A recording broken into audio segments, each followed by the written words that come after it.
Bismillahirrahmanirrahim. Assalamualaikum warahmatullahi wabarakatuh. Yang terhormat Bapak Nanang Kosim selaku dosen mata kuliah agama di jurusan kebidanan dan teman-teman semua yang kami sayangi. Sebelumnya izinkan kami untuk memperkenalkan diri. Yang pertama ada saya sendiri Salma Azahra sebagai moderator dan teman saya Lala Salsabila Putri sebagai pemateri, Tasya Andani sebagai pemateri, Firi Nur Aini sebagai pemateri, dan yang terakhir Madida Pasuci sebagai pemateri. Pada kesempatan kali ini, kami akan mempresentasikan hasil diskusi kami dengan tema memahami peran agama dalam mewujudkan persatuan dan kesatuan bangsa yang akan membahas tentang 3 hal, yaitu yang pertama, pandangan tentang persatuan di antara sesama warga negara. Yang kedua, pandangan tentang persatuan di antara sesama manusia di muka bumi ini lintas negara. Dan yang terakhir, tentang peran agama dalam mewujudkan persatuan dan kesatuan bangsa. Baik, langsung saja kami akan membahas tentang materi yang pertama yang akan dijelaskan oleh teman saya yaitu Firi Nur Aini.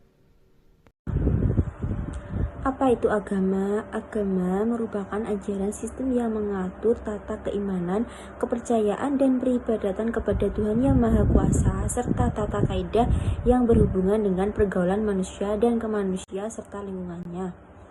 Apa persatuan dan kesatuan itu?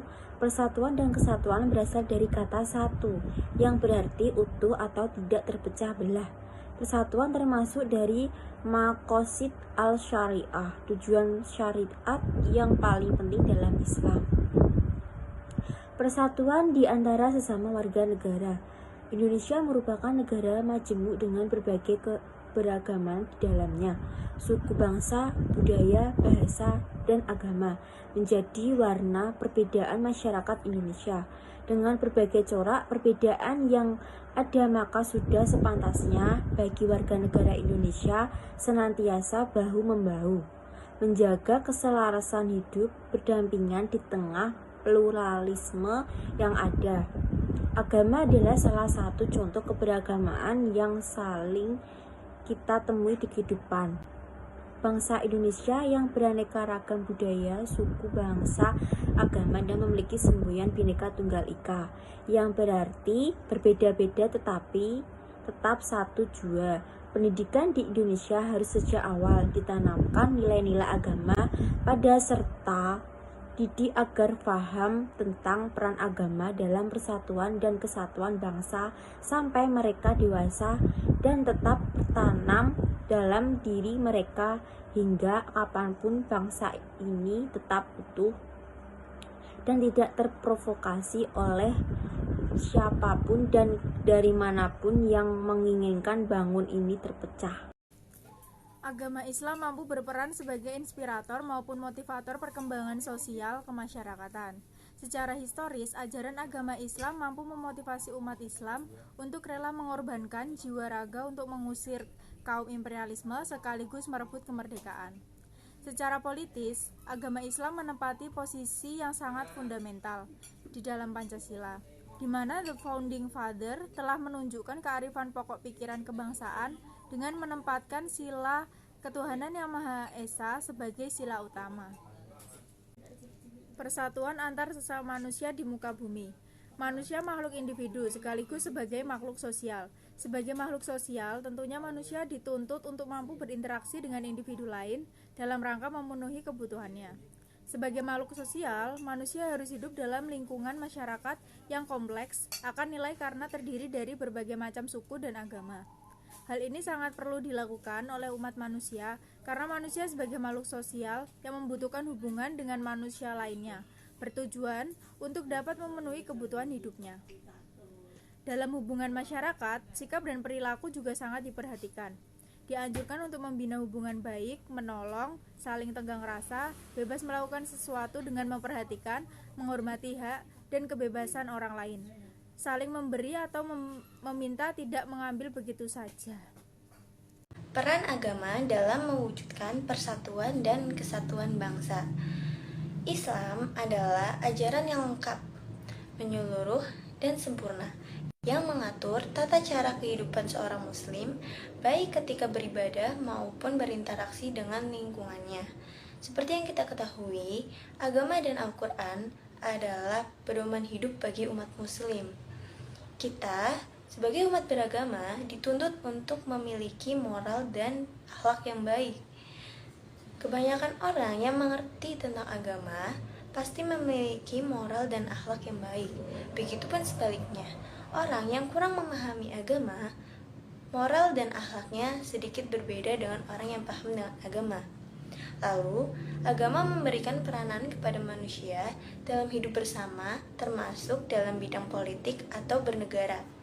Penerapan itu antara lain, yang pertama, perintah untuk bersatu, seperti yang tertera di dalam surat Al-Hujurat ayat 13, yang artinya, "Wahai manusia, sungguh kami telah menciptakan kamu dari seorang laki-laki dan seorang perempuan.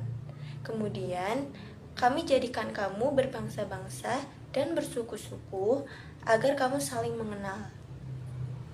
Sesungguhnya, yang paling mulia di antara kamu di sisi Allah ialah orang yang paling bertakwa.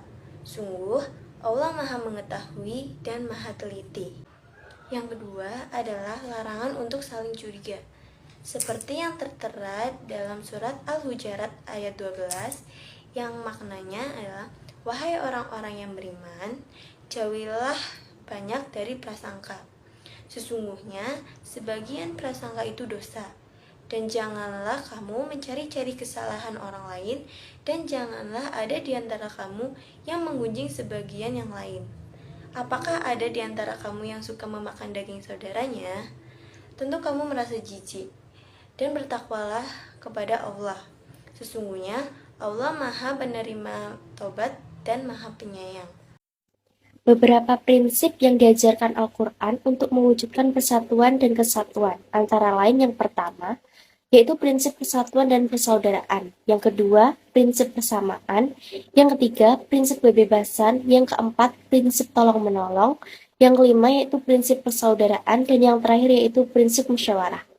Peran agama dalam mewujudkan persatuan dan kesatuan dapat dilakukan dengan cara yang pertama, yaitu memantapkan fungsi, peran, dan kedudukan agama sebagai landasan moral, spiritual, dan etika dalam penyelenggaraan negara, serta mengupayakan agar segala peraturan perundang-undangan tidak bertentangan dengan moral agama. Yang kedua, yaitu meningkatkan kualitas pendidikan agama melalui penyempurnaan sistem pendidikan agama sehingga lebih terpadu dan integral, sehingga sistem pendidikan nasional dengan didukung oleh sarana dan prasarana yang memadai.